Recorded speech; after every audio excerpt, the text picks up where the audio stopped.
नमस्कार, आप देख रहे हैं केबीएस टीवी न्यूज। खबरें राज्य की हो या देश की, सभी खबरों से रूबरू कराना आपको हमारा मकसद है। चलिए इसके साथ आगे बढ़ते हैं और देखते हैं आज किस बड़ी खबर में क्या कुछ है खास। धार जिले के अमेजरा के माध्यमिक विद्यालय में पदस्थ एक अतिथि शिक्षक गुलरेज पिता अजीज कुरैशी निवासी अमझेरा पर गंभीर आरोपों के घेरे में आ गए। स्थानीय ग्रामीणों ने कलेक्टर और सहायक आयुक्त को आवेदन सौंपकर दावा किया है कि शिक्षक ने फर्जी अंक सूची का उपयोग कर नौकरी प्राप्त की है और वह जिस विषय उर्दू को पढ़ा रहा है उसमें उसकी शैक्षणिक योग्यता संदेहास्पद है। ग्रामीणों के आवेदन के अनुसार शिक्षक ने नौकरी के लिए देवी अहिल्या विश्वविद्यालय की मार्कशीट प्रस्तुत की, लेकिन ग्रामीणों का आरोप है कि इस मार्कशीट में उर्दू विषय का अध्ययन ही नहीं किया गया है।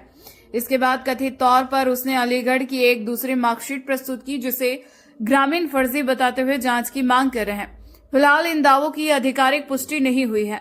ग्रामीणों का कहना है कि शिक्षक वर्तमान में कक्षा 12वीं और 6वीं को उर्दू पढ़ा रहा, जबकि उसकी वास्तविक योग्यता इस विषय से मेल नहीं खाती।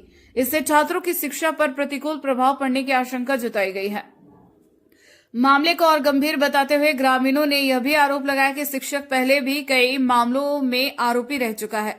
साथ ही उसके भाई, जो स्वयं भी शिक्षक है, उस पर छात्राओं को अश्लील मैसेज भेजने के आरोप में निलंबन की कार्रवाई हो चुकी है।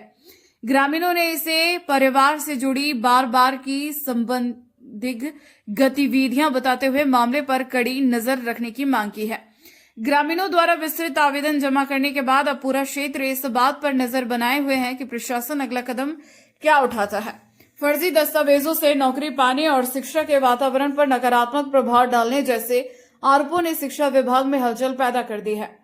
अब बड़ा सवाल है कि क्या प्रशासन शिक्षक की योग्यता और दस्तावेजों की जांच करेगा, और क्या इस तरह की धांधलियों पर सख्त रोक लगाने के लिए नई कार्रवाइयां शुरू होगी। मैं आशिक भगवान अमजेरा से।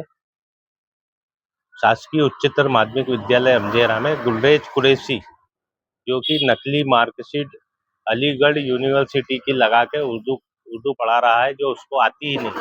बच्चों के भविष्य के साथ खिलवाड़ कर दिया। और हमने एक आवेदन कलेक्टर साहब को भी दिया है और एसी कार्यालय भी दिया है, जिसकी निष्पक्ष जांच होना चाहिए और दोषी को सजा मिलना।